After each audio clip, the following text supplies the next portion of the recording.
kung paano ba malaman kung malapit na sila ma-monetize o kung paano ba nila makikita kung malapit na nila ma-reach yung 4,000 watch hour. Sabi niya, na-reach niya na daw ang 1,000 subscribers pero hindi niya daw alam kung na-reach niya na ba yung 4,000 watch hour. Ang mga nagko-comment kasi sa akin guys, hindi nila alam kung saan makikita kapag monetize na ba sila. Ito yung pinaka-main na requirements ni YouTube guys, ang 1,000 subscribers, 4,000 watch hour, and then 10 million public short views. So, kailangan mo ma-reach yan guys para makapag-apply ng monetization kay YouTube at kumita ang ating mga video guys.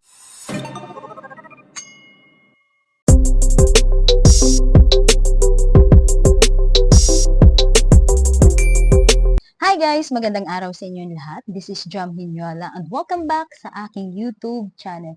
For today's video guys, so gagawa na naman tayo ng panibagong tips para sa ating mga small YouTuber na katulad ko. Paano natin malalaman kung monetize na tayo o malapit na tayo ma-monetize? So bago ang lahat guys, please subscribe nyo po ang aking YouTube channel at huwag nyo po sana i-skip ang aking ads kasi napakalaking tulong po yan para sa akin. So simulan na natin. So marami kasi guys na nag-comment sa video ko na nagtatanong kung paano ba malaman kung malapit na sila ma-monetize o kung paano ba nila makikita kung malapit na nila ma-reach yung 4,000 watch hour.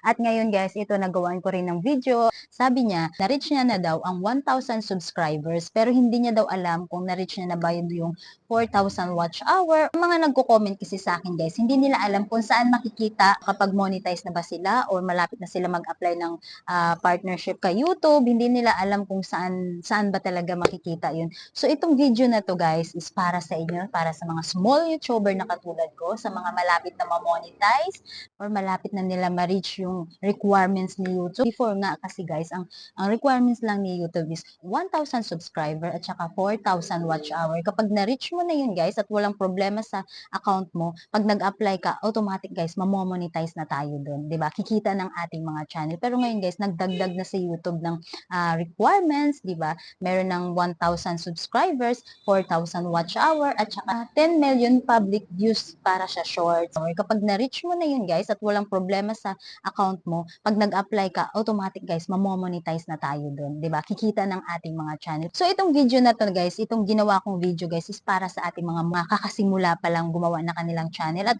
malapit na nila ma-reach yung 1,000 subscribers at saka 4,000 watch hour. Pero hindi pa nila nakikita kung saan ba talaga titingnan o saan makikita yung 4,000 watch hour na yun. So ngayon guys, ipapakita ko sa inyo yung requirements mismo ni YouTube at kung saan mismo natin makikita yung hinihingi ni YouTube na requirements. Ayan. So punta tayo guys sa YouTube Studio. Kung hindi ka pa nakapag-download ng YouTube Studio, i-download mo na yan guys sa iyong cellphone para i-connect mo ang iyong YouTube channel. So ginamit ko ang aking isang account para makonect sa YouTube Studio para makita nyo guys. So kapag na-connect na natin guys sa ating YouTube Studio, so punta na tayo sa Google Chrome, tapos i-type natin ang www.youtube.com. Ayan. So i-click lang natin guys at aantayin natin yung lalabas. Ayan.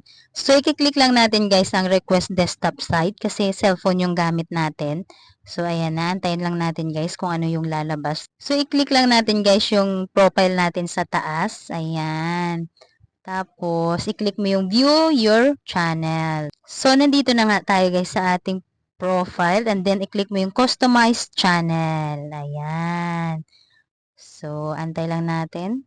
So, nandito na nga tayo sa ating main channel guys at dito makikita mo lahat ng mga settings guys kung ano yung gusto mong tingnan. At dito na rin natin guys makikita kung ano yung mga requirements na hinihingi mismo ni YouTube. Ayan, i-click lang natin yung S sign na yan.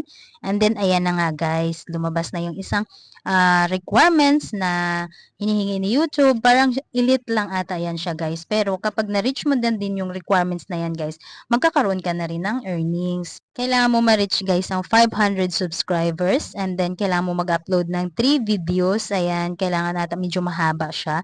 And then meron din siyang 3,000 watch hour. So, tapos guys, meron din siya na 3 million public views sa short. Ayan. Kapag na-reach mo na yan, guys, hindi siya ganun kalaki na requirements na hiningi ni YouTube. Pero pag na-reach mo yan, guys, kikita na rin ang iyong YouTube channel. Ayan. Hindi siya ganun kalaki na requirements, guys. Ito yung pinaka-main na requirements ni YouTube, guys. Ang 1,000 subscribers, 4,000 watch hour, and then 10 million public short views. So, kailangan mo ma-reach yan guys para makapag-apply ng monetization kay YouTube at kumita ang ating mga video guys. Magkakaroon na tayo ng ads para magkaroon na tayo ng earnings, di ba? Sa mga malapit na ma-monetize, dito lang natin guys i-check ang ating mga requirements ni hinihingi ni YouTube. Baka mamaya guys hindi nyo na nakikita, 4,000 watch hour na kayo or naka 10 million public short views na pala kayo, 'di ba? Dito lang lagi tayo guys pupunta para ma-check ang ating monetization para makapag-apply tayo ng ating partnership kay YouTube at kumita, 'di ba? 'Yun lang naman talaga guys, 'di ba? Basta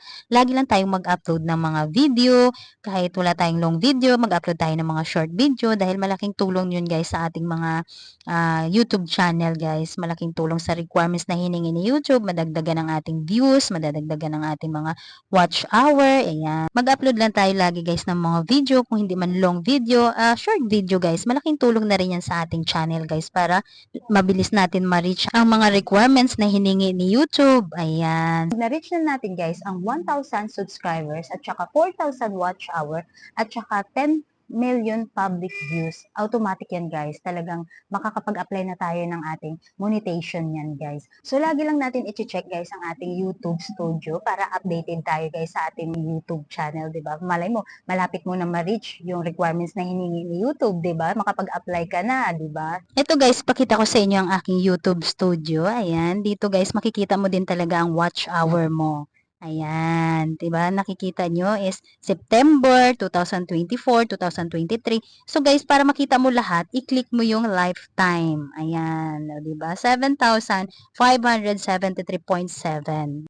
So kapag gumawa tayo ng ating YouTube channel guys, napaka-importante na makapag-download tayo ng ating YouTube Studio para updated tayo guys sa ating YouTube channel kung ilan na ba yung nakuha nating subscribers, ilan na ba yung na-reach nating watch hour. Talagang updated siya guys yung ating YouTube Studio. Malaking tulong siya guys, kaya kapag wala ka pang YouTube Studio, so i-download mo na yan guys sa inyong cellphone tapos i-connect mo ng iyong YouTube channel para updated ka kung malapit ka na ma-monetize, kung malapit mo na ma-reach ang hinihingi na requirements ni YouTube. So, pag chine-check na natin guys sa ating YouTube Studio guys, so lagi nating i-update guys yung date kasi nga nag-iba yung oras natin dito kaysa sa US, ba diba? So, kapag na-monetize na tayo, kahit wala tayong long video, basta makapag-upload lang tayo ng short video everyday, kahit makadalawa tayo, tatlo, guys, may earnings pa rin naman yung guys. Sipagan lang natin mag-upload ng video everyday. At saka guys, magtulungan talaga tayo. Tayo mga small YouTuber, syempre magtulungan tayo. Kapag dinalaw niya yung bahay mo, dalawin mo din siya. Ganun lang yun guys. Tayo lang ang magtutulungan. Tayo lang nagkakaintindihan pagdating sa mga ganitong. So kung meron pa kayong mga tanong guys, comment down below. At syempre guys, nire-replyan ko rin kayo. At ako guys, kapag nag-comment ka talaga sa aking video, talagang bumibisita talaga ako sa bahay mo. So minsan, delay lang siya kasi medyo busy. Ginagawa ko tong video guys para sa mga small YouTuber na katulad ko. Sa mga nakakasimula pa lang. Katulad ko, nung nagsisimula ako, sobrang wala akong idea. So, ang ginagawa ko, syempre, nag-search tayo, nanonood din tayo ng mga video ng mga ibang YouTuber dahil wala tayong idea. So, ngayon guys, ito ginagawa ko na to para makakatulong din sa mga small YouTuber na katulad ko. So, yun lang guys. Maraming salamat sa panonood ng aking video. So, sana nakatulong ako sa inyo. Sana meron kayong nakuhang idea dito sa nagawa kong video, sa mga tips ko sa inyo. At please subscribe my YouTube channel at comment down below kung meron kayong mga itatanong sa akin ay sasagutin ko po yan. Maraming salamat at God bless sa inyong mga YouTube channel at tuloy-tuloy lang yan guys, 'di ba? Huwag sumuko, 'di ba? Upload lang tayo ng upload ng maraming video at mag-enjoy tayo sa mga ginagawa natin. Ay hindi natin namamalayan, i-monetize din tayo at dadating din yan guys na kikita din ng ating mga channel. So, maraming salamat and see you in my next vlog. Bye-bye.